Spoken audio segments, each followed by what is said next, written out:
আজকে সারা বাংলাদেশে যারা অটো চালা তারা আমাদের শত্রু না, তারাও আমাদের রিক্সা চালক ভাই। আমি তাদেরকে সবিনয় অনুরোধ করবো, আপনারা যে আগের অবস্থানে ছিলেন আগের অবস্থানে চলে যান।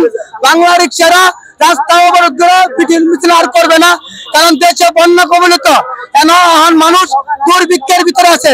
আপনারা সারা বাংলাদেশের রিক্সা চালক অটো চালক সব ভাইদেরকে একটা কথা বলবো, এই শহরে আপনারা শান্তি শৃঙ্খলা বদ্ধভাবে বাছা ভাড়া দেবো এবং তাদের বলছি দাবি করছি, তোমরা গলিতে আছো, গলিতে যাও, তোমাকে লাইসেন্স নাই, তোমাকে পারমিশন নাই, সরকার পারমিশন দেয় না, তোমাকে বইতে পাইলে তোমার মালিক সমিতি আমাকে লাগে বসে না, তাদের ইচ্ছে মতন তারা ইচ্ছে ভাবে চলে, তারা সরকারের দোষ দিয়ে চলে।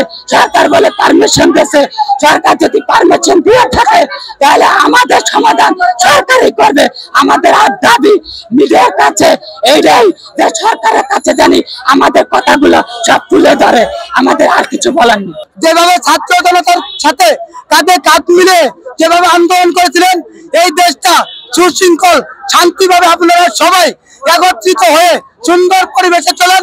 আর অটো চালক ভাইদেরকে আমি সারা বাংলাদেশের রিক্সা চালক ভাইদের পক্ষ থেকে বলতেছি, আপনারা জানেন রিক্সা চালক আমি এবং আন্দোলন কেন্দ্র কমিটির সাধারণ সম্পাদক হিসেবে আপনাদের করজোর আবেদন করতেছি। আজকে সারা বাংলাদেশের পরিস্থিতি ভালো না, আজকে বন্যা কবলিত, আজকে তো আমরা অনেক ভালো আছি, অনেক মানুষ অসহায়, বন্যা কবলিত অনেক গরু বাছুর ছাগল বিপদে পড়ে মারা যাইতেছে। এই সময় আন্দোলনের সময় না, এই সময় দেশ রক্ষার সময়। রিক্সা চালক ভাইদেরকে আপনাদেরকে আমি দু হাত ধরে আপনাদেরকে আগত উন্নত করতেছি, আপনারা আর কোন আন্দোলন করার দরকার নাই। আপনাদের যে কি দাবি এটা সারা বাংলাদেশের অভ্যন্তরীণ সরকার উপদেষ্টা এবং কি প্রধান উপদেষ্টা ডক্টর ইউনূস উনি আপনাদের দাবিটা শুনছেন।